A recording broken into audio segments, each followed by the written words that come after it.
Hello, welcome to Nisha blogs. నేను ఇవాళ అనుపు గింజలతో పులుసు పెట్టానండి. ఏంటండి, అనుపు గింజల్ని ముందుగానే నానబెట్టుకొని పైన తొక్క తీసుకొని చేసుకుంటే టేస్ట్ చాలా బాగుంటుంది. కానీ నాకు టైం లేక నేను అలాగే చేసేసాను. మసాలా కోసం నేను ఇక్కడ కొత్తిమీర, పుదీనా,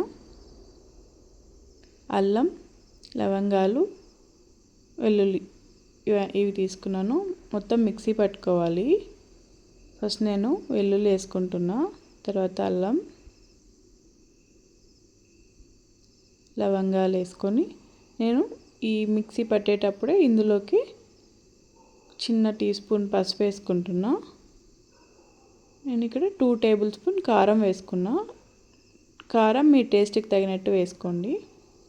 అందులోకి కొత్తిమీర, పుదీనా వేసేసి బాగా నీట్గా మిక్సీ పట్టుకోవాలి. చూసారు కదా, ఇలా పేస్ట్ చేసుకోవాలి. మెత్తగా బరకలు లేకుండా నీట్గా పేస్ట్ చేసుకోవాలి. తర్వాత అందులోకి నేను పొటాటోస్ తీసుకున్నాను 2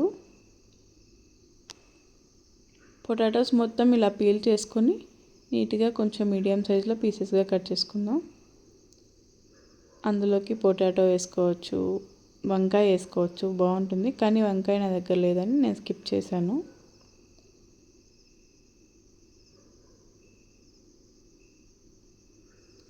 పొటాటోస్ కట్ చేసేటప్పుడు మనం కొంచెం పెద్ద సైజులోనే కట్ చేసుకుందామండి. ఎందుకంటే మనం కుక్కర్లో చేస్తున్నాం కదా, చిన్నగా కట్ చేసుకుంటే మొత్తం మెత్తగా అయిపోతాయి. సో మీడియం సైజులో కట్ చేసుకుందాం.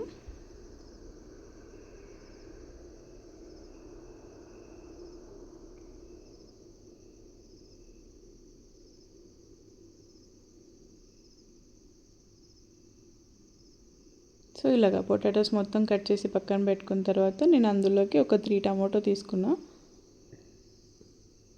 టమాటోస్ కూడా అంతే అండి, కొంచెం అంత చిన్నగా కాకుండా కొంచెం పెద్దగా కట్ చేసుకొని పెట్టుకోవాలి.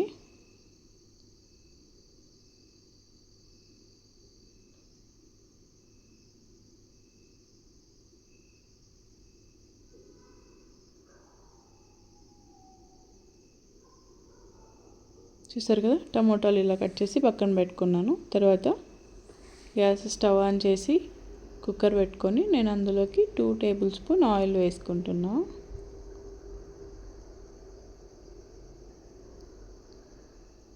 ఆయిల్ కొంచెం వేడెక్కే వరకు అలాగే ఉంచి అందులోకి మనం ఒక చిన్న టీ స్పూన్ అన్ని సాసవలు వేసుకుంటున్నా అండి.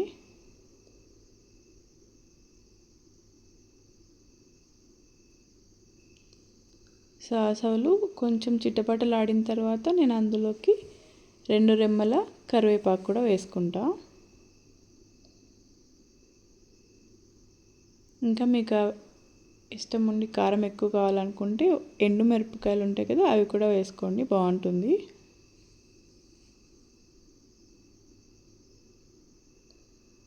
ఇందులోకి నేను ముందుగా మనం కట్ చేసి పెట్టుకున్నాం కదా టమాటాలు, అవి వేసుకుంటున్నా అండి.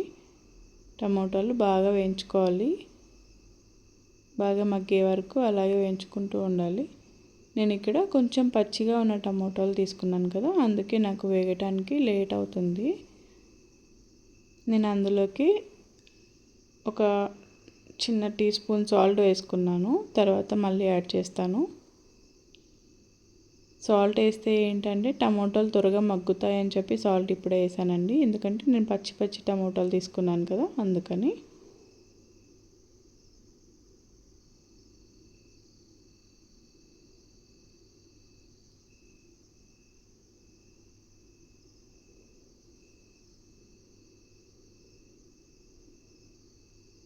చూసారు కదా, టమాటాలు కొంచెం అలా మగ్గిన తర్వాత నేను అందులోకి మనం ముందుగా మిక్సీ పట్టుకొని పెట్టుకున్నాం కదా పేస్ట్,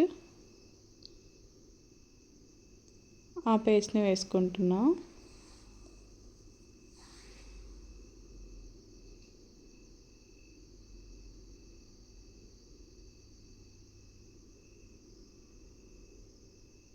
ఇలా పేస్ట్ మొత్తం వేసుకున్న తర్వాత దాన్ని బాగా వేయించుకోవాలండి, అడుగంటకుండా. పేస్ట్ మొత్తం పచ్చివాసన పోయి ఆయిల్ బాగా పైకి తేలే వరకు వేయించుకోవాలి.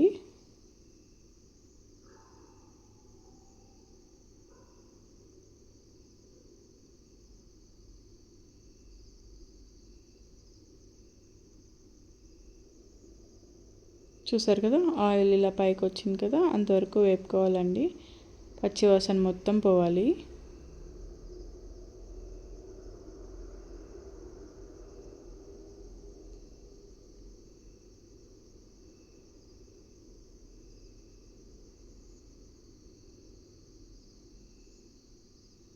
నేను ఇప్పుడు ఇందులోకి మనం ముందుగా కట్ చేసి పెట్టుకున్నాం కదా పొటాటోస్, ఆ పొటాటోస్ వేసుకుంటున్నాం. పొటాటోస్ వేసుకున్న తర్వాత ఒకసారి ఇలా కలుపుకొని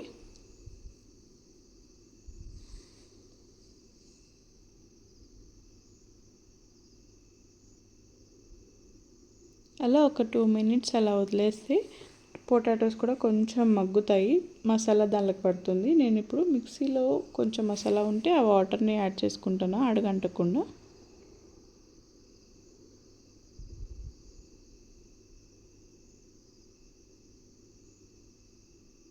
చూసారు కదా, మొత్తం మసాలా అంతా వేగిపోయింది. ఆయిల్ పైకి వచ్చిన తర్వాత ఇప్పుడు ఇందులోకి మనం అనప గింజల్ని యాడ్ చేసుకుందాం. ఇప్పుడే అనప గింజల్ని బాగా కడుక్కొని యాడ్ చేసుకొని బాగా కొంచెంసేపు కలిపిన తర్వాత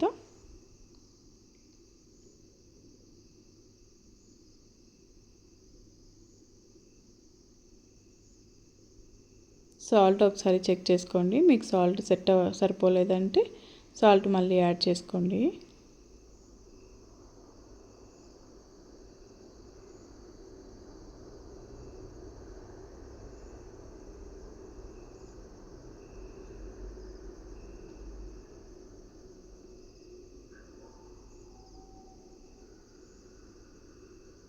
ఇందులోకి నేను ఒక 2 గ్లాస్ ఆఫ్ వాటర్ వేసుకున్నానండి.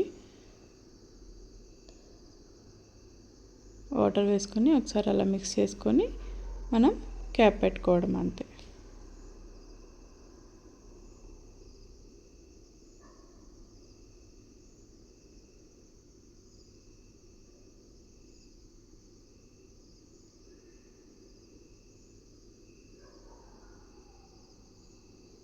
ఒక 3 విజిల్స్ వచ్చే వరకు మనం కర్రీని బాగా ఉడికించుకోవాలి.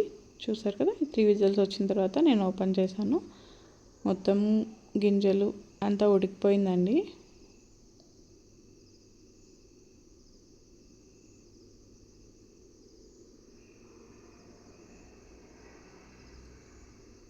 అంతే అండి, కర్రీ రెడీ. దోశలోకి అయితే చాలా బాగుంటుంది. మీకు కర్రీ నచ్చితే ట్రై చేయండి. ప్లీజ్ లైక్ చేయండి, సబ్స్క్రైబ్ చేయండి. Thank you for watching. Bye.